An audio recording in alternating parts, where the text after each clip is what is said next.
By 1970, Allegro published what he considered the pinnacle of his research, a book he thought would launch him into history as one of the world's great thinkers, The Sacred Mushroom and the Cross. In this book, Allegro exposes the foundation of Christianity as not only a derivative of astrotheology, but he also exposes that much of the mythology paralleling Christianity is firmly rooted in fertility cults and psychedelic drug use, especially that of the Amanita Muscaria. Throughout the rest of his life, Allegro published several books, including the Dead Sea Scrolls and the Christian Myth, that furthered his research into this area. However, the publication of The Sacred Mushroom and the Cross, instead of launching Allegro as a famous thinker, destroyed his career. No scholar at the time would publicly debate Allegro on a point-by-point basis. They instead resorted to unfounded public attacks. However, hindsight is 20/20, and we, amongst many other researchers, think that Allegro, at least in large part, was correct. And some great thinkers are not recognized for their contributions until after their lives have ended. Allegro died on his 65th birthday, February 17, 1988. In May of 2005, John Allegro's daughter, Judith Ann Brown, published John Marco Allegro, The Maverick of the Dead Sea Scrolls. This book debunks most of the unfounded attacks against Allegro through the Allegro archives and his many missives.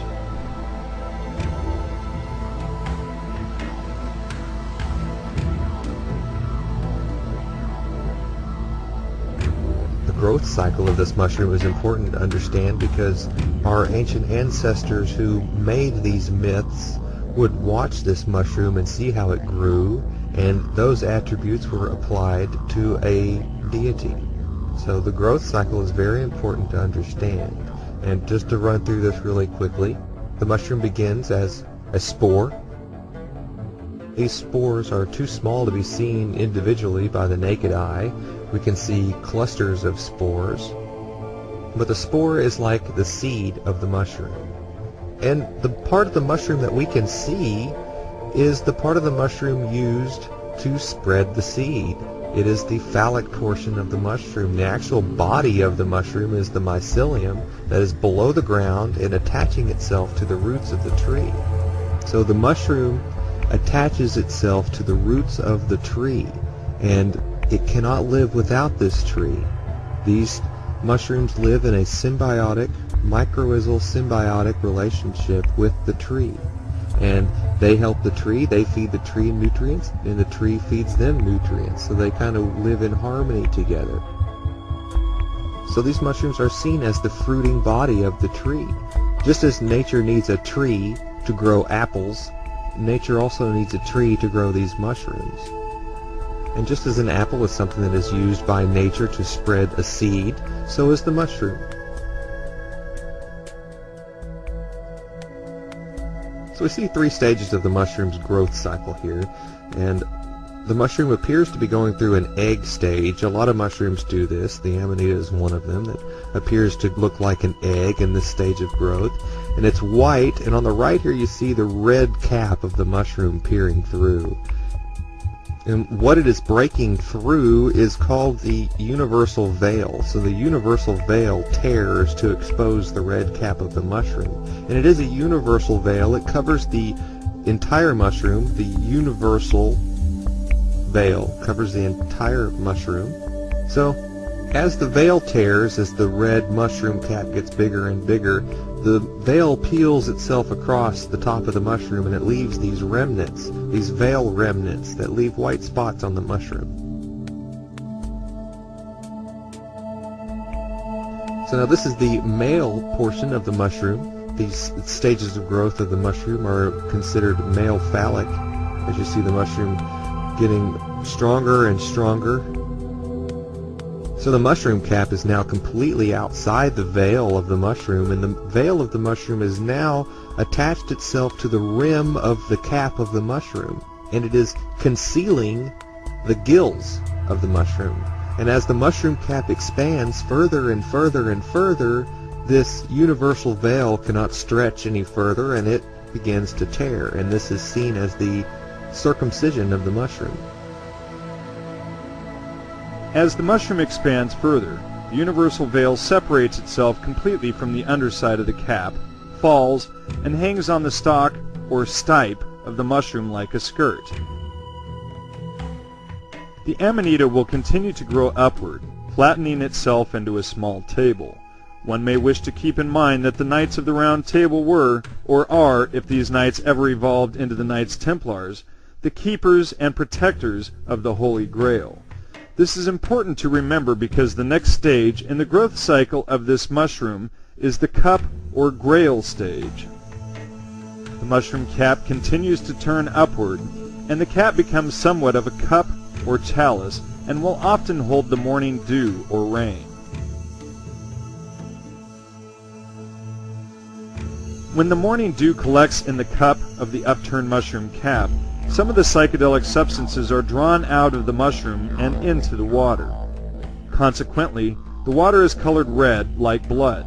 Some of this bright red pigment from the mushroom's cap bleeds into the water. This, among other things, will fade the mushroom from a bright red into an orange-like or golden color. Although the psychedelic effects would not be nearly as intense as a belly full of mushrooms, one could literally take this golden-colored chalice-shaped mushroom and drink the blood of Jesus from the Holy Grail.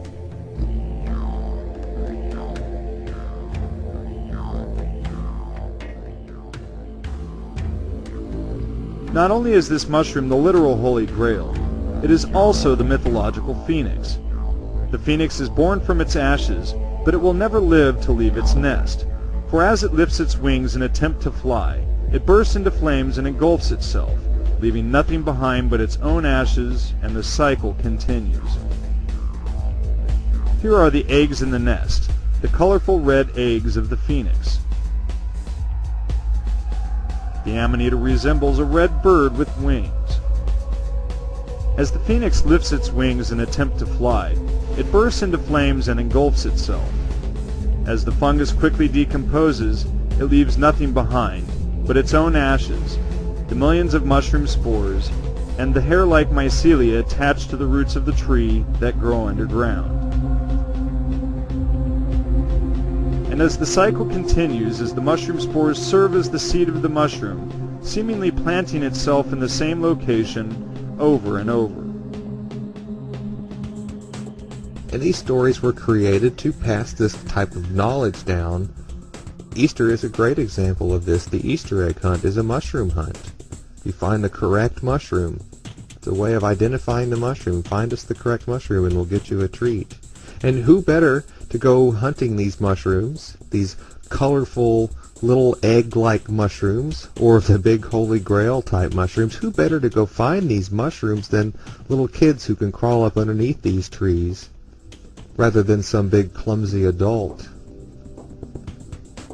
These mushrooms have a symbiotic relationship with these trees.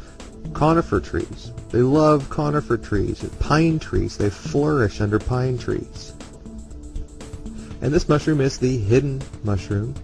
Hidden eggs. You can see here this big bright red mushroom is obvious on the screen, but just below it is one that's hidden. So you have to have a good eye.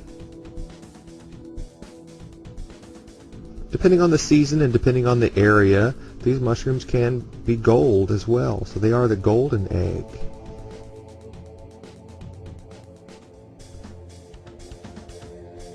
We see these mushrooms reflected in our Easter cards as well.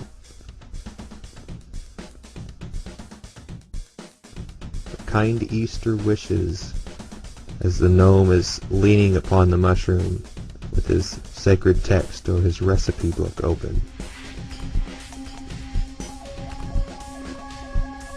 So we pass this knowledge down to our children. We initiate the children